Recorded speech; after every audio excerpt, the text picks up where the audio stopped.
Where is the internet anyway? If we could solve, it's 2025. How are we still having internet issues? I just don't understand it. Especially Very for me, true. where I'm like in Silicon Valley. I can almost see Stanford from where I am, and for some reason, like, why do I have internet issues around here? I mean, It's so MIT is silly. not far from me, so like, Yeah. where are we really? Well, this doesn't make any sense. I don't know, but I digress. Okay, let's do this thing. Welcome to Sounds Social good. Cake. I'm Brian Lundquist. We got the full crew. Dr. John Mullen joining us from an internet bunker in Indiana. Just kidding. John's visiting family. We got Luke Paddington and his home base in New York. And joining us, Leanne Smith, para world record holder. Thanks so much for coming on the show, Leanne. Thank you for having me. So nice to see you guys, at least on face to face. Love watching the show and your little clips. So excited to join.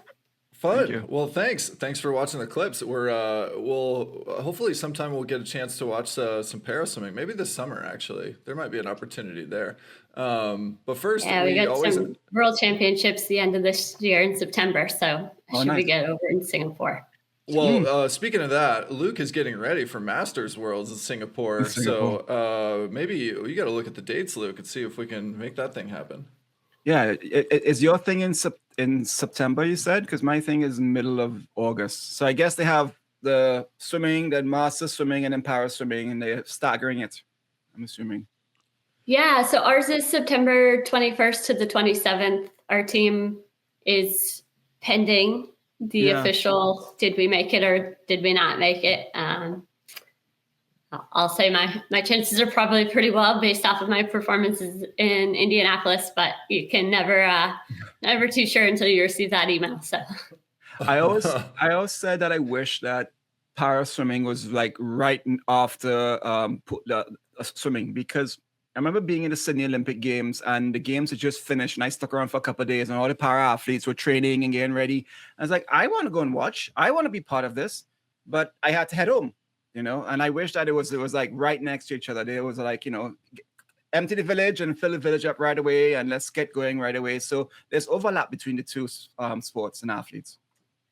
Yeah, I agree. It's definitely, we're definitely getting closer to events where we do have some events that are kind of combining or we're being welcomed into able-bodied meets at a higher level, whether it's a pro series, whether it's futures. So there is a bridging of the two sports, at least in swimming, it's getting there. Some sports, like track and field, combined this year. So they're under the same governing body and everyone is receiving same pay, same access to, treatments and making sure coaching staff is there and training availability. So hopefully one day in the near future, USA swimming and US para swimming will be able to mend that gap a little bit more and kind of be under the same umbrella. It would be amazing to have some events and just get the exposure out there to see that we're doing the same thing that they are, training hard. It may just look a little different from time to time. And I know, being a lower class athlete, I have some very different events than some of the more able-bodied athletes within the paraswim realm. So, if you watch me pop out a 150 IM, people are going to be like, what on earth is that? Like, where do I sign up? Do you get to choose your 3 strokes or is it a set thing? It's usually the most common question with that, but yeah. You know how many able-bodied swimmers want to swim a 150 IM and forget the butterfly? Hell yeah. Nah, that's breaststroke. Come on. Yeah, get breaststroke out of here. That one's done for me. And Leanne, you don't have to look very far. USA Swimming, just look across the border at Canada or go across to Britain. They combine their trials and their national championships between the two, and it works beautifully. It's a really exciting thing. NCAA should maybe introduce it as well. Side note. Yeah, we have a lot of swimmers that have been able to go come up the pipeline and go on into college swimming, which has been really nice to see. We have quite a few members of our national team athletes, especially currently, that have been on some pretty successful college teams. So it's been really nice to see that. And to your point, Luke, like there are other countries that are making it work. Australia is another one. They're a huge dynasty, and they've been together for, over 10 years. And so we're definitely a little bit behind on that. And hopefully, the right people are in the right places to one day in the near future, hopefully make something like that work. Yeah. But it's nice to know that we're welcome to, because sometimes we wonder, like, is it a distraction? Is it just not entertaining enough sometimes, or is it not captivating? And so we as para swimmers sometimes kind of don't know where that line is towed between the able-bodied athletes and ourselves. And, I've had some great conversations with other athletes who are like, no way, like, you guys are doing incredible things and working just as hard as we are. And it's when they kind of find out the behind the scenes situations that, we face, it's more of an uproar for them, which is, it's nice to see. It's, I think, not so much from an athlete to athlete perspective. I think it's just more management, which can get, interesting and political, but yeah, definitely. But we see them are having this discussion in able-bodied swimmers about how to make meets more fun, how to make them more short, how to maybe do more sprint events, and that's what people like. So I think they're, you obviously can combine and have more meets combined together, but I think it just needs to be, just thought about differently and streamlined where, athletes aren't, it's not a 5-hour meet. It's short, it's exciting, and just mixes everything up a little. So I would love to see more integration of all athletes together, but still I think it needs to be focused on being something that's fun and entertaining for everyone. Agreed. And you guys do 4x50 relays as well. And that was the other one that's actually come up with the addition of the 50s added to the Olympics. With a 50 fly back and breast added to the Olympics, it's like, well, what other events should we add? It's like going to spark the conversation, and we've seen that evolution of the event order. But I think that's like one of my favorite things to see, because we only experience that typically as age groupers of like, the swimming long course, the 4x50, but we see it in college swimming, and so I just think it'd be so much fun to do that at long course. Masters, we get to do it. That's Masters? why I'm going to Singapore. That's why I'm going to Singapore. 4x50 free relay. Dude, it's so much fun. Yeah, we have it as a swimming now. Yeah, we have 50s aren't offered in every class.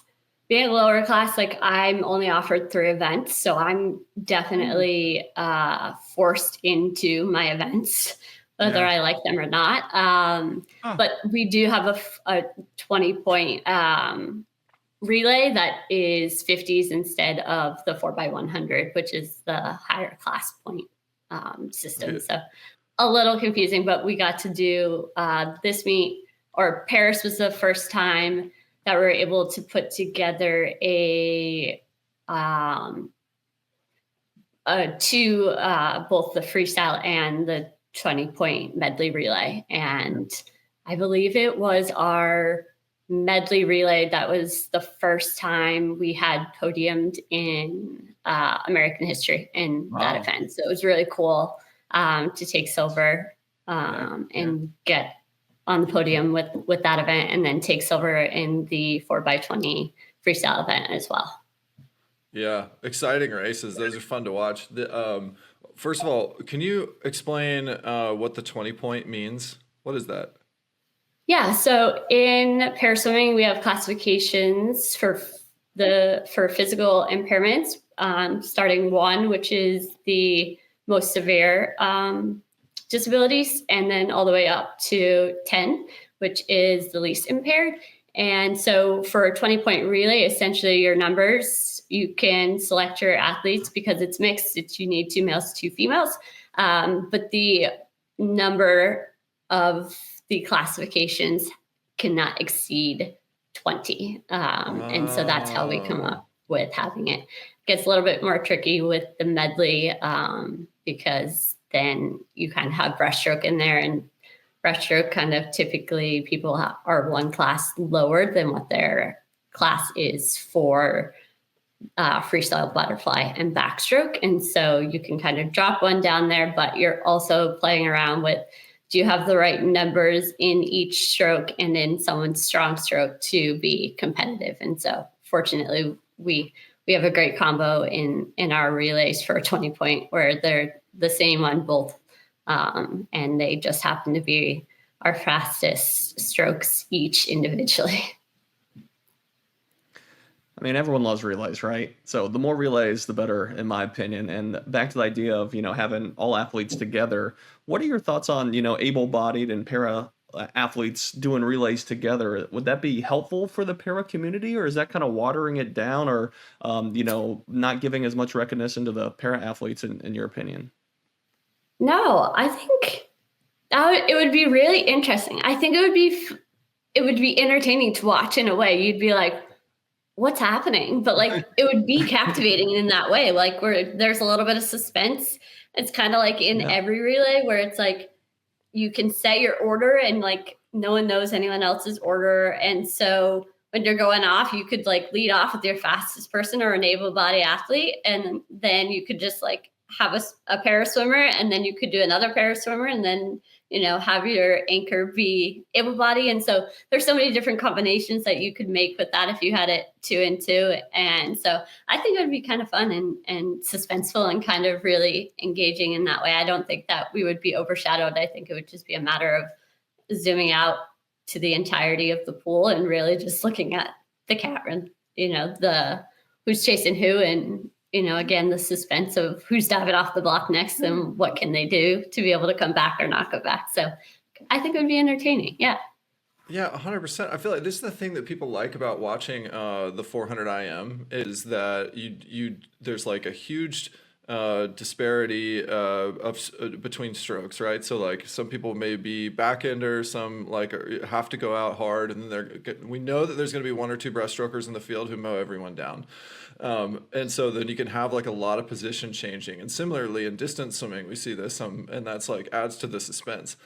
That to me is like so much fun about watching the mixed medley relays, para swimming relays, because everybody's got a strength, and you've got some. I have to be honest, like watching the exchange between you anchoring that relay and then the Chinese guy who's like kicking flutter kick. I mean, there's like a lot of drama in that, and obviously like that was a pivotal moment in the race, and you still held a hell of an anchor leg to finish and win silver. But that was just like, oh man, you guys had the lead. You got off to a start, and then he had this like unbelievable world-class start, and obviously is the world record holder.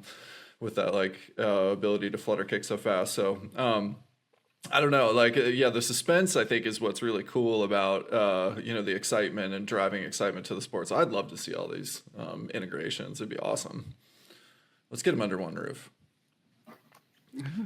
Separately, one thing you mentioned earlier, Leanne, was that you are pinned in to the schedule of events that you get to choose. What events do you want to do that you can't do? So that you're right not allowed now, to do, I mean. Yeah. So right now we're offered, as in my S3 classification, we're offered the 100 free, the 50 breast, and the 50 back. And then if I want to swim the 50 freestyle, I have to go swim a class above, which I did in Paris. Mm-hmm. It's the same for the 150 IM. I have to swim up to an S4. And so for World Championships in 2022 and 2020, and in this coming year, 2025, we have 7 events on the radar individually again. And so the 200 free is one of them. The 50 free in our own class is another one. And then we won't be lumped up for the 150 IM or and we'll retain the 50 breasts and the 100 free as well. I just think even having the opportunity to do those 7 events, or throw in 100 back for the lower classes, tend to be fastest at backstroke. That is not the case for me at all. Freestyle all day, every day. But, we are capable of doing more than just 50s or 100. And so are hoping that, for our program for LA, that we'll see some events added in to have just more opportunities to race. our counterparts that are in the higher classes have up to 7 events. And so it's just kind of a disparity there. And so I would look forward to welcoming the 2 free, especially as much as I don't really love to swim it, but just to have another freestyle event there. And I don't know if I would venture much further past that into the 400 range, but you never know. So correct me if I'm wrong, but it's like they change the events every so often, right? For every classification. Is that correct? Okay. Yeah. So the unfortunate event for this quad, essentially, because Tokyo was delayed a year, they decided to stick with the same events instead of adding in. So we have not received our program for LA yet. And so it'll be interesting to see what they decide to switch up and add or take away from certain classes. Wow, that's wild. How do you train for that? I'm curious if you think that having, it change all the time or just having like consistent events would be better. Like, hey, we're just 50s of every stroke and then 100 IM, like having just like a template or the same one, even though it may not be all of them. Would you prefer that over it changing and getting noticed so late? I think so. I think because it allows your training to be consistent. You know what to kind of, you can specialize. Whereas like if I just focus on freestyle, I'm going for one event. Like that's all that's offered. And so we're, again, just kind of very pigeonholed into these 3 events. So that's what we train because that's what's offered. And I'm going, and if I'm going to be at a swim meet, I'm not going to swim one event. Like I want to be in as many as I can and kind of help create that awareness that we can do more. I don't think it would be too much to ask for them to add 50s or 100 or 200. That's a little bit of a longer stroke, and again, kind of keeping those more concrete as opposed to the fluctuation and the suspense of, well, what is LA going to look like, or what is the next one going to follow, instead of waiting until World Championships to like release that information. It would be nice to know that your standard Paralympic events are X, Y, and Z, such as they are in Able-Bodied swimming. Yeah.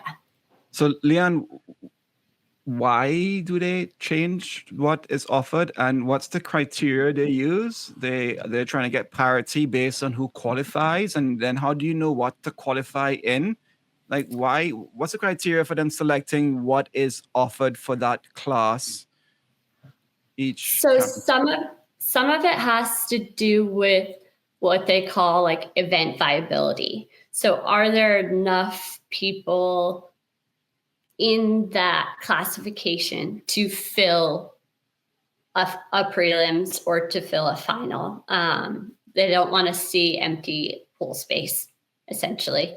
And so a lot of that just comes from kind of pulling those numbers, especially from World Championships, where that's like the 2, we have 2 in the quad. And so they kind of look at our athletes expanding and taking the opportunity to swim the other events that they're putting on the program for World Championships, and then looking at those trends and ultimately then deciding if they're going to add those events onto a program. So I think, again, viability becomes the biggest thing. I don't think it should be the only thing driving it, but that's the biggest factor there. Just a quick thing, B, is that there are ways to go around that. If they don't have, even in the World Championships, they had 18 200 fly qualifiers in some of the World Championships. Sometimes World Championships able-bodied swimming doesn't fill enough swimmers to do semis in some events. But even at the recent Curfta games I went to in the Caribbean, if in the 800 they combine age groups, so they're the 13 and 14s and the 15 and 17s swimming together to get 8 people in a time final. So there are ways to fill lanes if that's the case. I think that's there could be a more creative approach to solving that problem, in my opinion. But yeah, just a comment. Yeah, I would agree with you there. No, this is my argument to get rid of breaststroke in college swimming. Let's get that out of there. I want to see some fast swimming. Shoot, Luke, I lost my train of thought. I don't know. Sorry. I know I had to follow up there. Yeah. Oh, good. I was going to say 50's a stroke, 100 IM. What else do we need? Come on now. Right.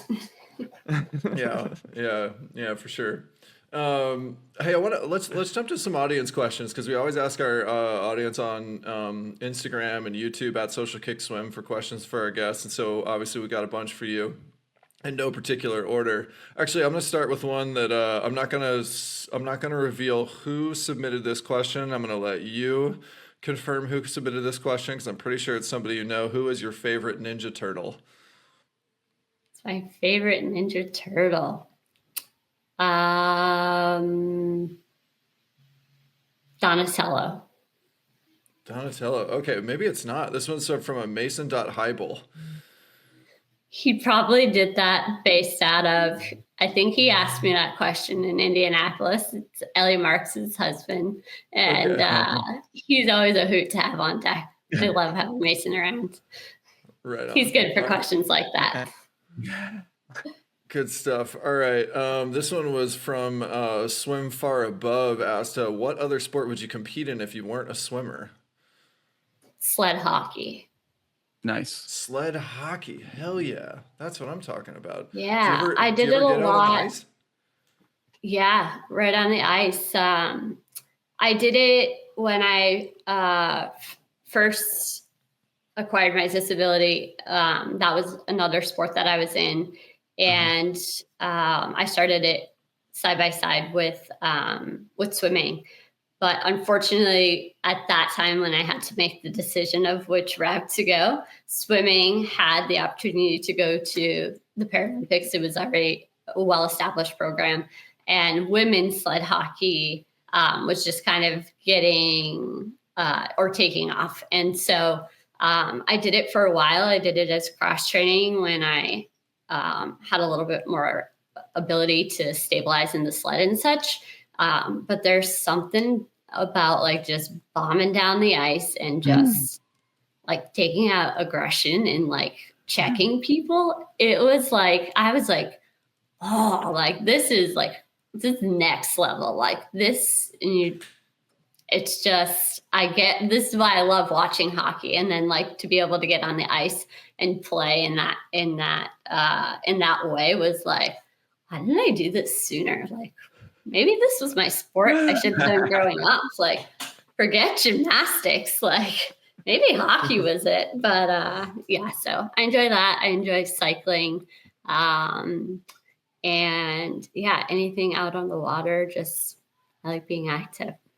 Heck yeah. It sounds like you need to make sure you've got something in your life to take out that aggression. Yes. Assert yourself. That's awesome. All right, this one's from Olivia CO3, wants to know who is your favorite Paris sweet mate. Oh, they're gonna put me on the spot. My VIs, my little pot of VIs. I can't answer it. I can't do it. There's too many of them. They're setting me up here. They're setting me up, Olivia. Oh, no picking favorites. All right. Patty Mac 90, he wants to know what was going through your head when that somebody false started in your 50 free heat in Paris. Which I have to say, when I watched that video, the first thing I thought was somebody left early. That looked like a false start to me. So did you feel that way? Did you even notice? Yeah. So in watching that video, you'll see I was staring directly at her. She's in the lane right next to me. I'm like eye to eye looking that way, like ready to go. My coach is holding my hand on the wall. And I had the slowest reaction time I've ever had. And part of that is my coach isn't letting go of he's applying the pressure. And then as soon as the horn goes off, he has to quick release to show he's not assisting in any other way.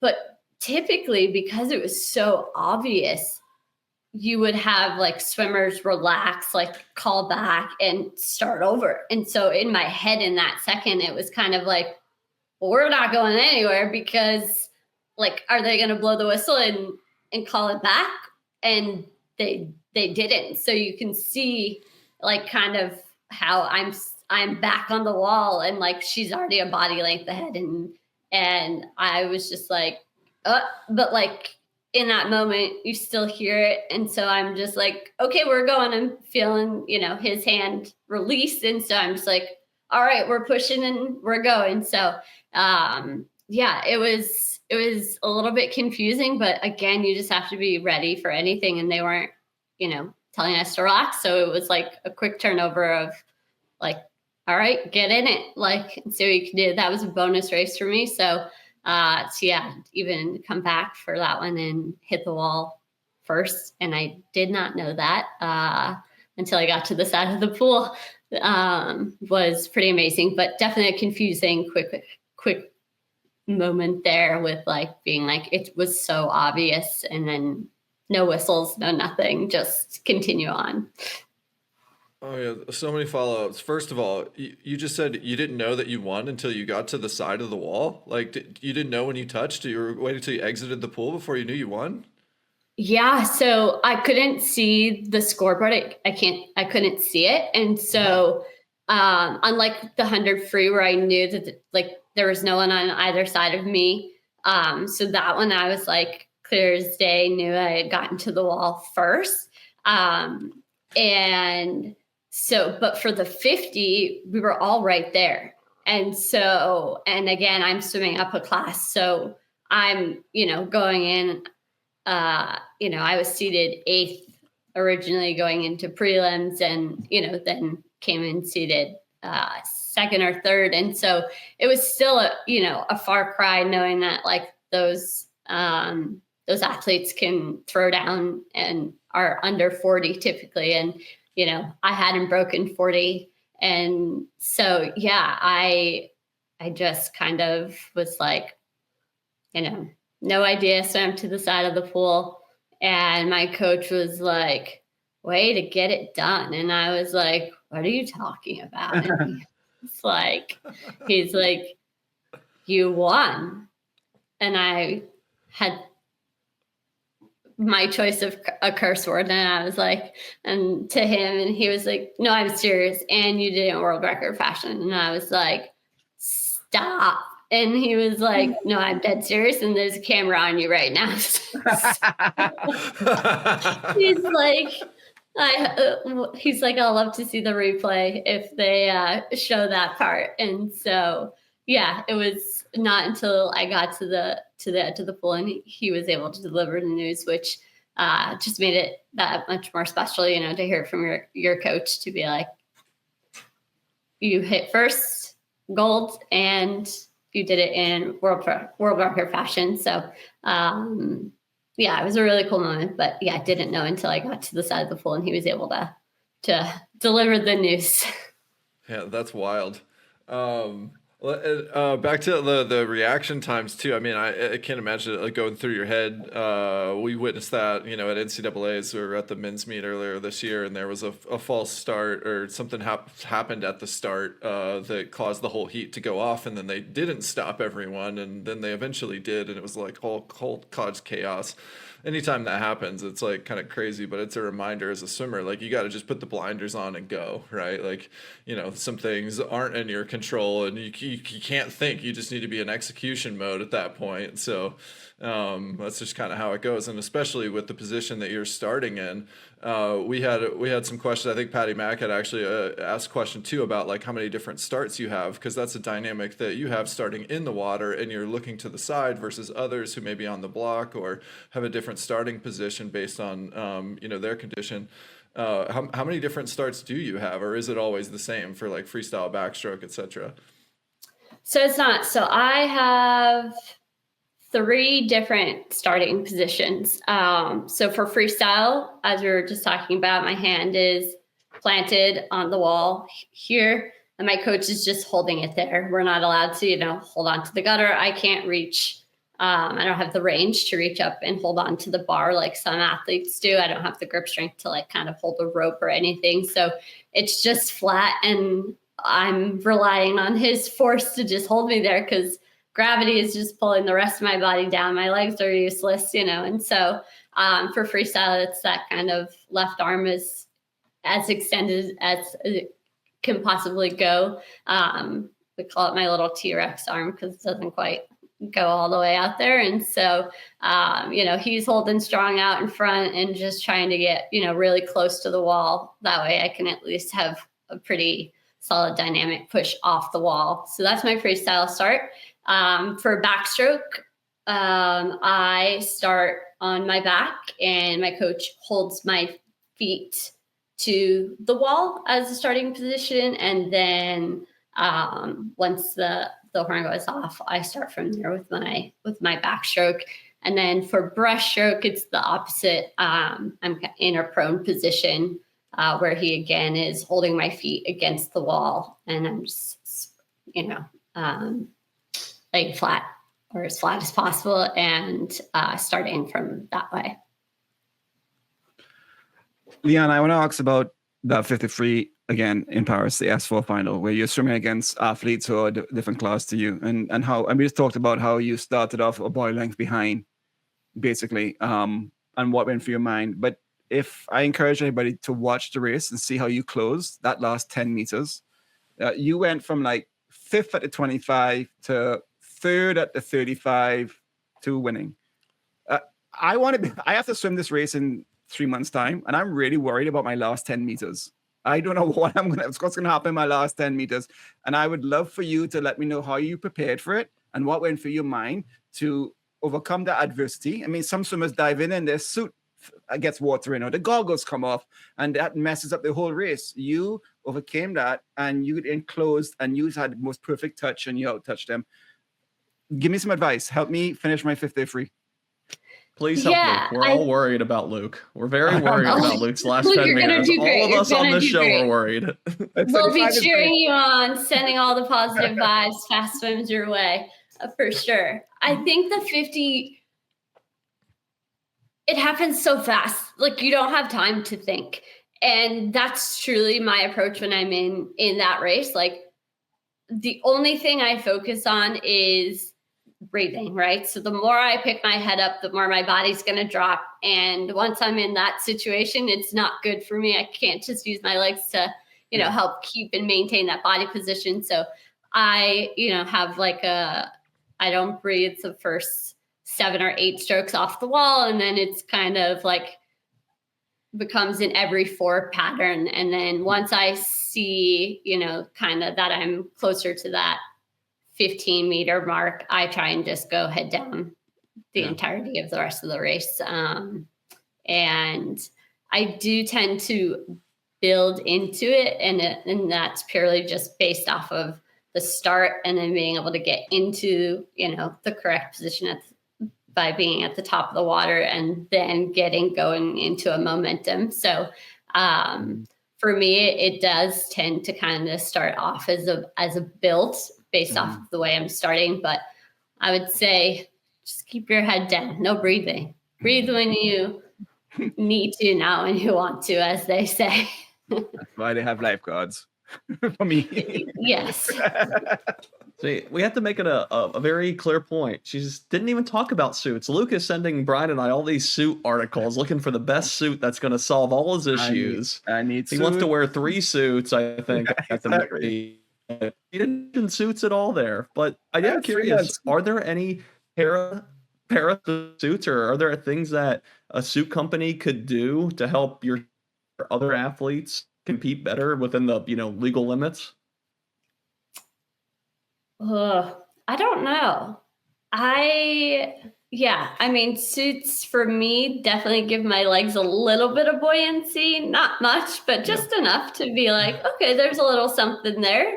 I'll take anything I can get. But yeah, I don't tend to read into those things a ton. I just wear what's comfortable for me, and I just stick to it and go with that. So, student advice, I can't help you out there, Luke. His advice is get leaner so you can fit into it. Yeah. I just have to fit. That's all I have to do. Are you sponsored? Do you have any suit sponsors at all? Especially maybe after Paris or even before Paris? Are you sponsored?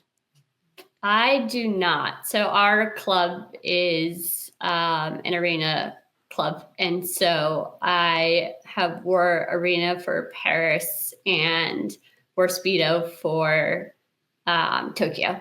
I like both their suits, but I've been wearing arena for the past 3 years. So let's do that.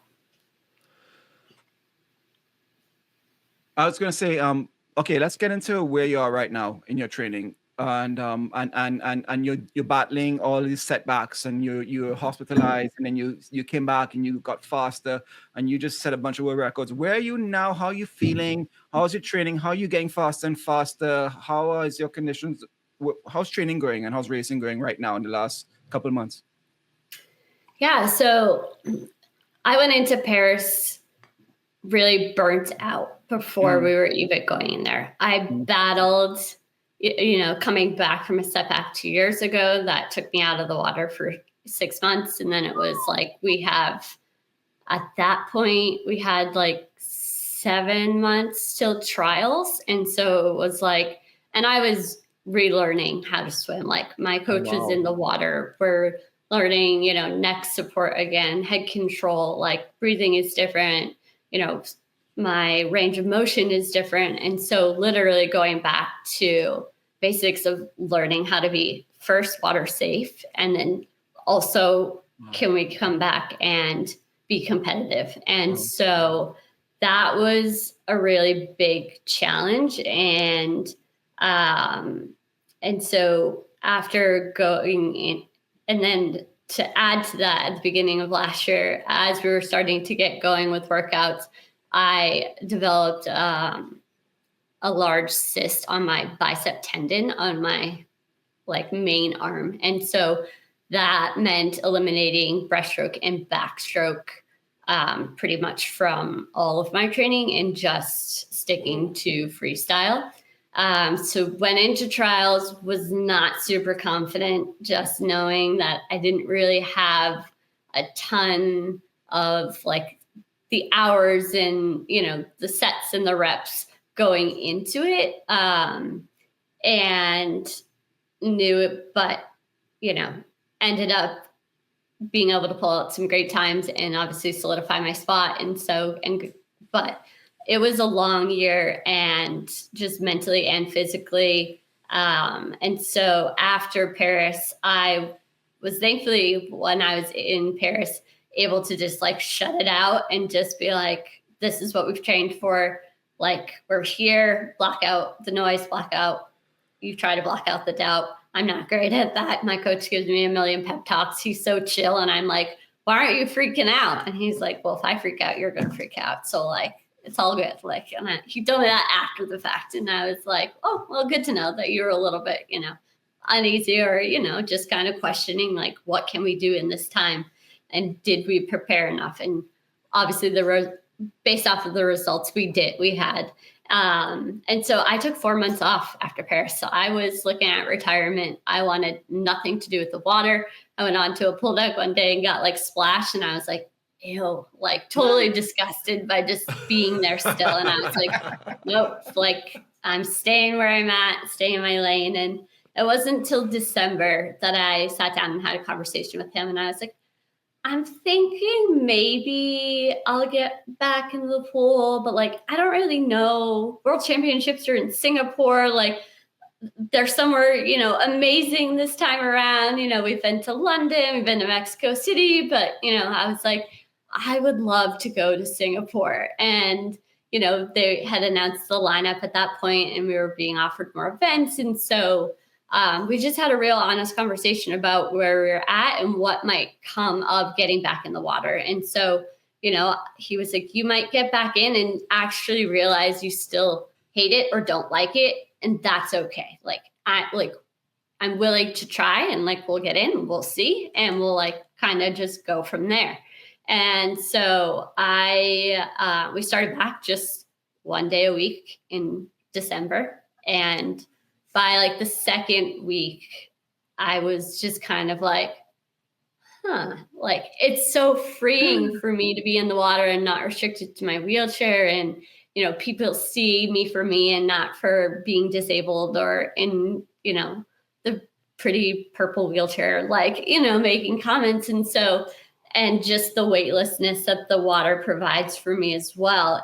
And so a little bit of that love started to come back in, and the joy of swimming was starting to rekindle inside. And so we stuck to the one day, and we just built up a little bit of yardage, and our plan was to add a day each month with the goal of, you know, trials being in April, and we'll see what happens and if we want to go. And I made my own commitment to myself that I was going to give it at least 4 to 6 weeks before deciding if I loved it or if I hated it for real. And part of that reason was because I didn't want to get in, and I knew I was out of shape. I hadn't swam in 4 months since my last race in Paris. And so I knew that could deter me, you know, from feeling like I love or hate the water, because no one likes being out of shape. So it's like, I didn't want that to be the deciding factor.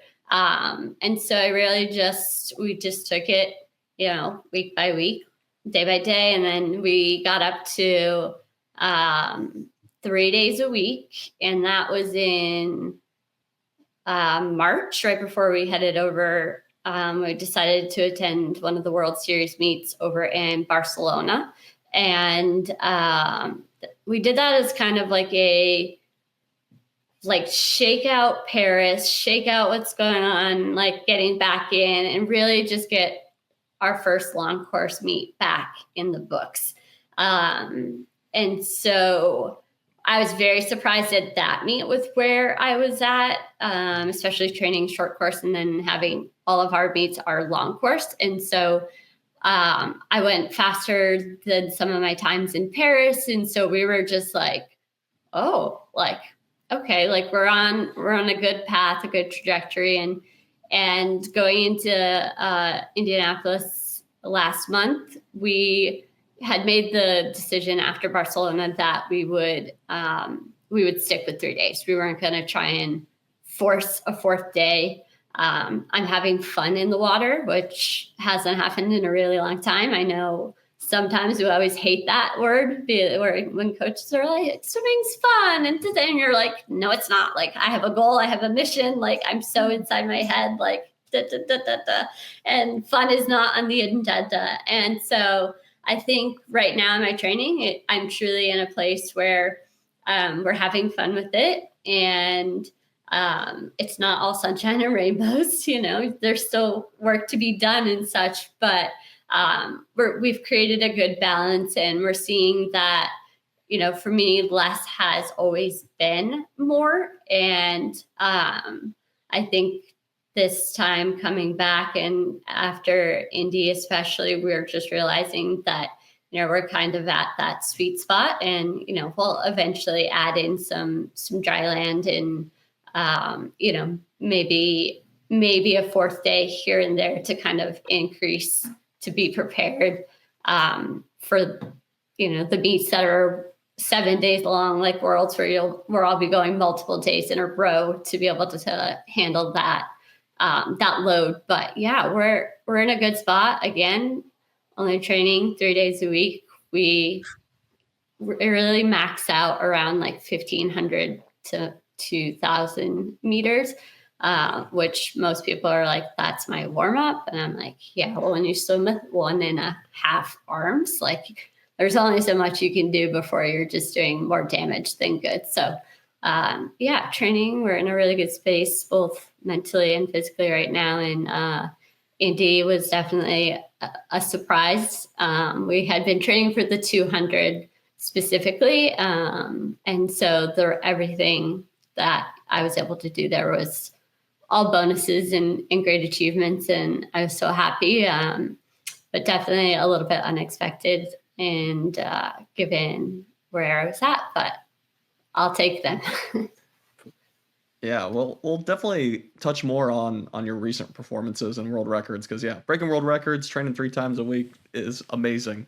But one thing that you mentioned that I think every swimmer can resonate with was taking a break from the water and then getting in and feeling that weightless, refreshing feeling and all that. It's just so freeing to get back in the water after a break and to find that love for it again is so rewarding.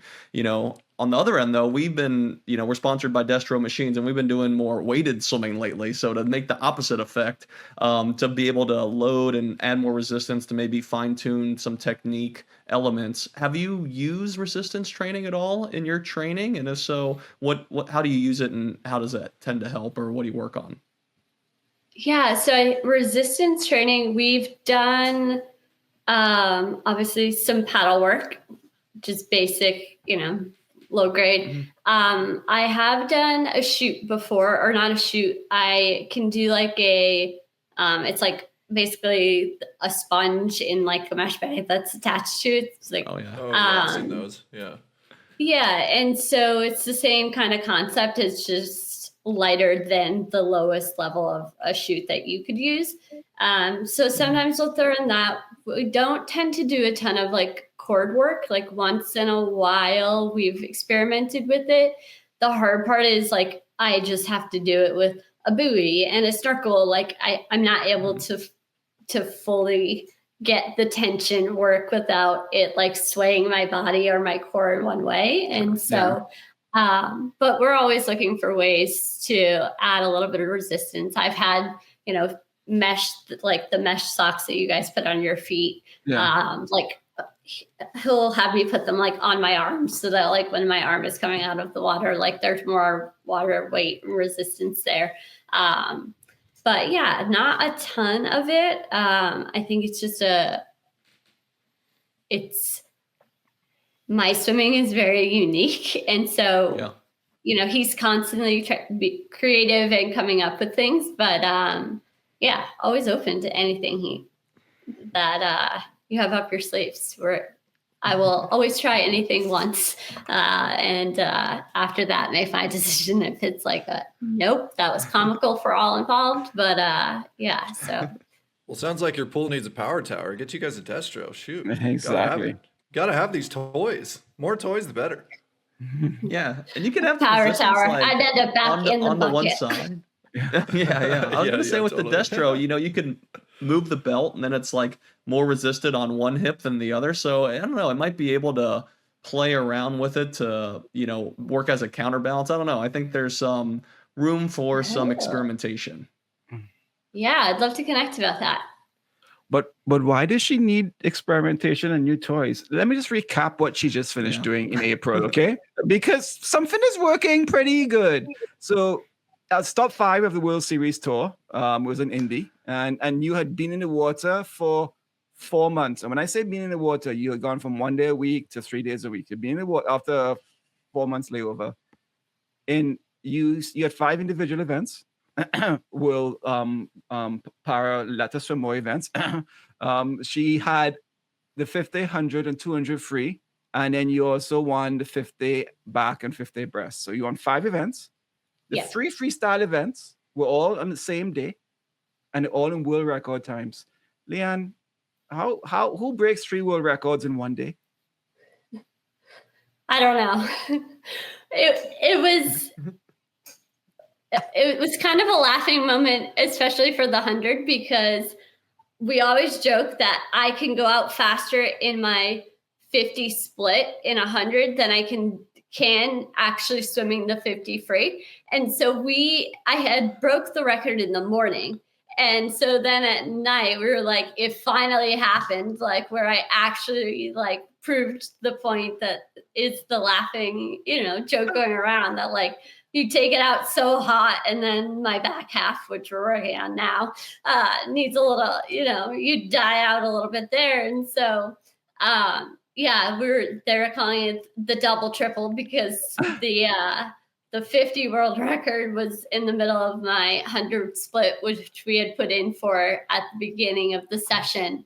And so, it was crazy to get to the side of the pool again and find out my times and be like, got her done, like the 50, the 50 record and the 100 record in that one race. And then, only had, about 20, 30 minutes in between swimming the 200 next. And I went out smooth in the morning, and I was only like a second and a half off of my world record time 2 years prior that I set in that pool. And so I knew, I was close and was just going to go for it.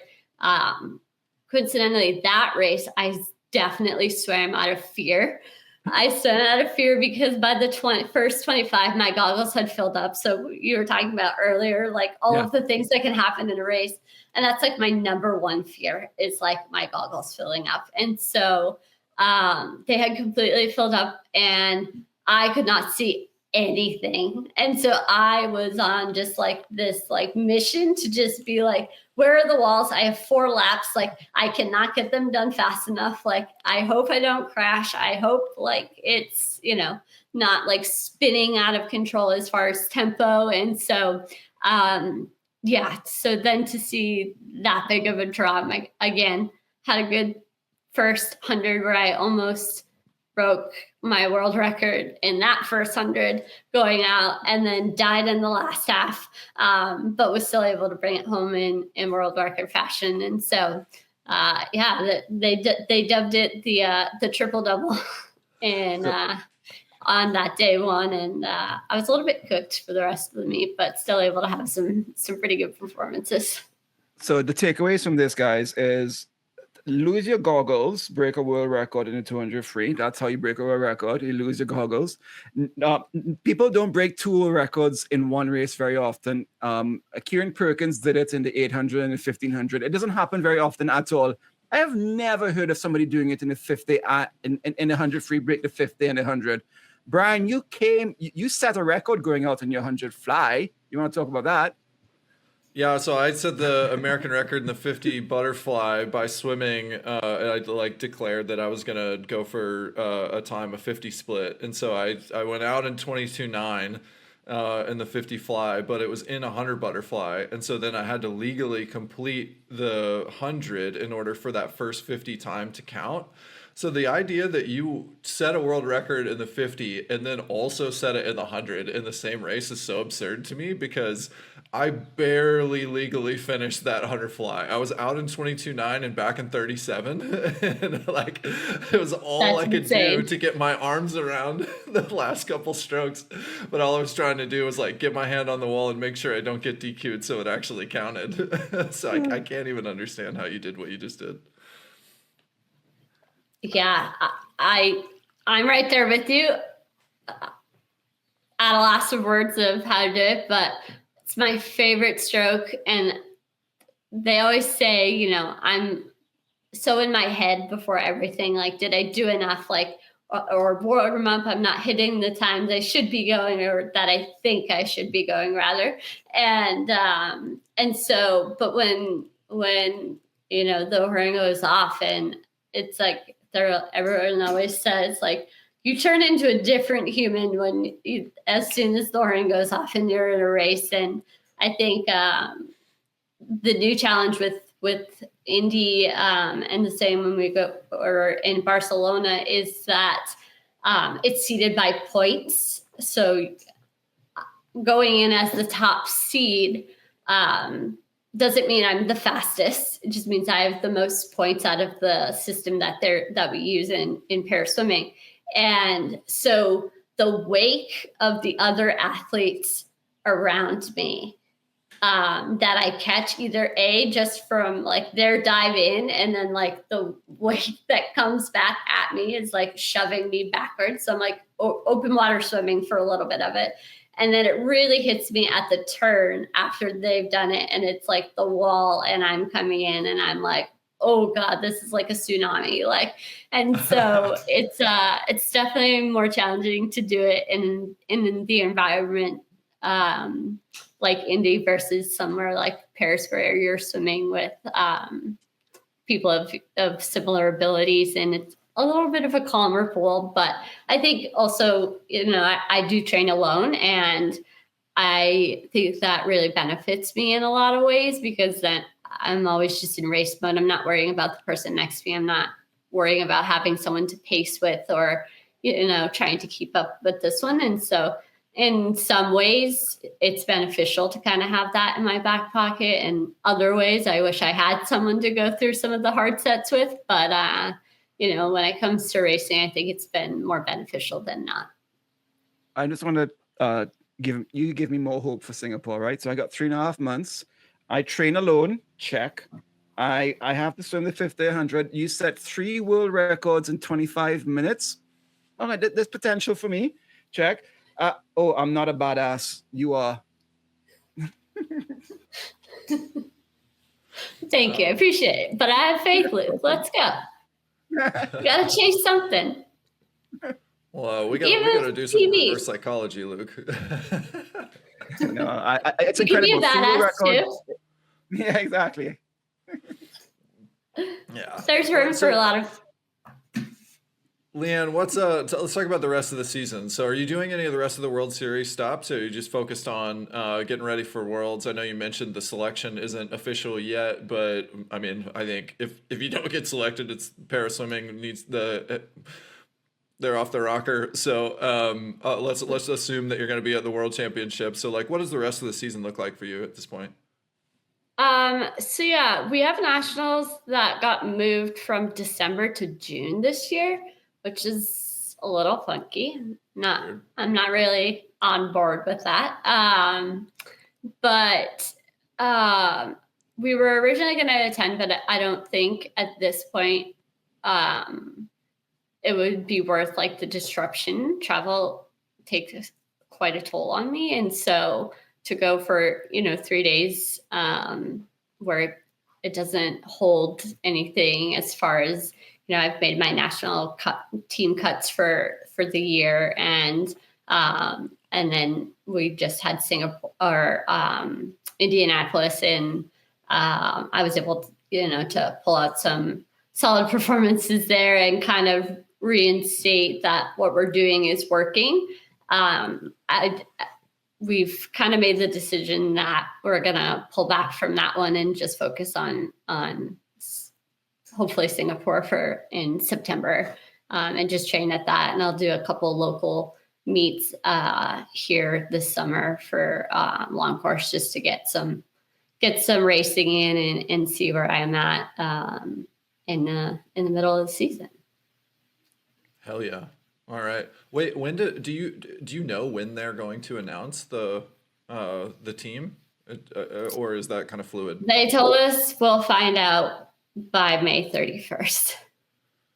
Okay. I don't know why it is taking that long, but yeah. So it's all right. Well, we're not too far away, so not too hard. We'll be out here soon. That's right. Yeah.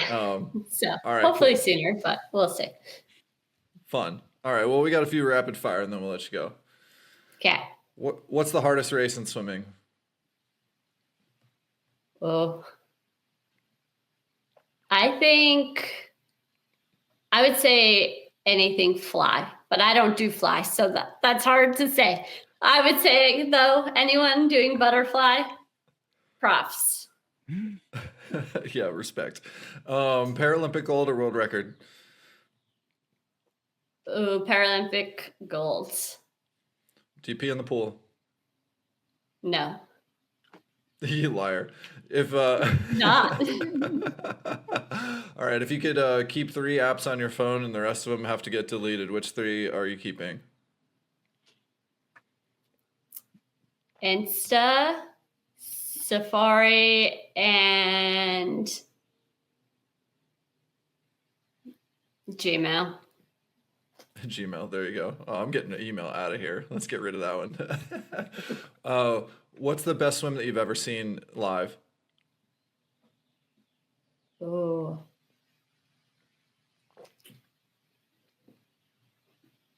I'd say our S13s on the international stage, they're so dominant, and or our visually impaired athletes, watching them go, it's crazy.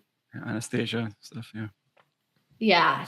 and it's Toss, Gia, Grace, Colleen. There's Olivia. There's a whole slew of them, and it's like watching them race is It's incredible. especially on that international stage it's insane to watch. Oh yeah. This one's from an audience question. Nico McInethix said, "What's your favorite pre-race song?" I actually don't listen to music before I race. All right. Yeah. Straight up. I love What's the hardest set that you've ever done? We do it every Monday. It's called the Monday Night Football set. It's 1050s all out, and we mark it every week. So the goal is to beat what you did the week before. Sometimes we'll do it with a pull buoy to, help aid getting faster, or we'll add paddles because obviously you're going to plateau at some point. But every week, every Monday it comes around. But it's hopefully continuing to help my 100 and 200 free is what it's designed for. So. There you go. Well, it sounds like the 200 free process is working, pretty sure. One more from Patty Mack. What's the call room process and superstitions? You got any superstitions before the race? I actually don't. I learned that early on, that every pool you go to, every call room you're in, like the venue, the food, like location, it's different every single time. The only thing that you can control is like what you're physically doing. And so I don't need to eat a certain food. I just need to make sure that I had something to eat. Like that's the win. But I have enough mental, blocks and tie-ins that I get into that I don't need to add superstitions to the list. So I tend to not have any. And in the call room, I take in what is going on around me. I love watching the races that are happening. It's a little distracting. And then, getting into that final call room and then, having my coach, get my cap and goggles on and, get ready to roll out. But yeah, I'm very in the moment of what's happening outside of the call room and just kind of observing what's happening instead of, tuning out. It's just kind of where I feel the most in the moment. And then I don't have to zone out. And so I'm able to do that and remain present and then go out. And as soon as we roll through that curtain, game face on and we're going to work, we're getting some goals to hopefully checked off and some podium finishes. So it's a switch as soon as I go out the last door of that call room.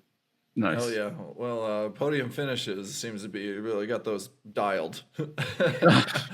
So whatever the process is, it's working. All right. Well, this show is called Social Kick, but what do you have a version of Social Kick for your swim workouts? How do you socialize in swim practice?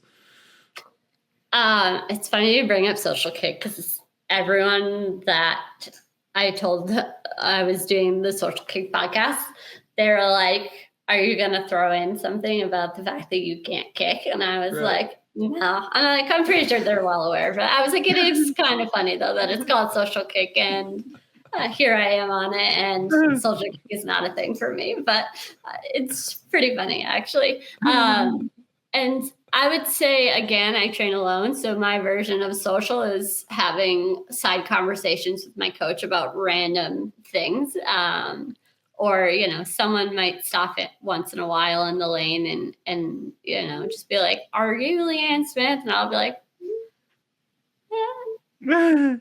yeah. And then I'll be like, I'm ready for the set. Like, I definitely am not all about the attention or the recognizing everywhere you go. I'm like, I just want to stay in my little cocoon at times, but I'm getting better at interacting, and my coach will be like, you need to talk. Like, I'll be like, okay. And he'll be like, use your words. And I'll be like, okay. So it's a little bit of struggle, but I used to do it when I trained in Colorado. my version of social kick was holding on to my teammates' kickboards. Like I would go in the middle of them, and then I would just hold on to the top of theirs while they had to kick and drag me along with them. But that's so perfect. I'm gonna do that. Sign us up for that one. Yeah. there you go. Make a nice little short Brian reel can of take it. us both. Just, You know, we're not good at kick either, so Brian will take up. we've done it that way with I've gotten the other end of the bargain though, when they would hold my legs and then I would have to swim and pull them that way. So not quite social kick, but my version of how I would have to repay the favor for them dragging me down the pool, and then I'd have to do something. That's right. Well, hey, you know, that's what being a good teammate is. It's got to be reciprocal. Sometimes you're there to support. Sometimes you're there to take in what the teammates are dishing out for you. So it's true. Leanne, you're a machine. It's so impressive what you've been able to achieve thus far, and especially it's been fun to see, like, you know, you're on top of the world in 2022, and then you have a setback, and then you come back from that setback, and it feels like you're fully back. And we're really excited to see, you know, what you've got coming up for this season. So go USA. In your honor, go USA. Let's go. And we're excited to watch you for the rest of the year. Thanks for hanging out with us. Yeah, no, thank you for having me. It was a great opportunity. I didn't want to pass up. Like I said, love seeing your following you guys on Insta. And so thanks for making my first podcast experience a great one. I'm looking forward to seeing you guys and seeing what comes of it and connecting in the future. Heck yeah. Well, you're welcome back anytime. We'd love to have you back. And for this time, that's it for this episode. Thanks for hanging out. See ya. See you guys. Hey everyone, thanks for hanging out with us. If you enjoyed this episode of Social Kick and you'd like to see more, subscribe to the channel. And we love talking swimming, and we'd love to talk about swimming with you. So leave us a comment and we'll see you next time.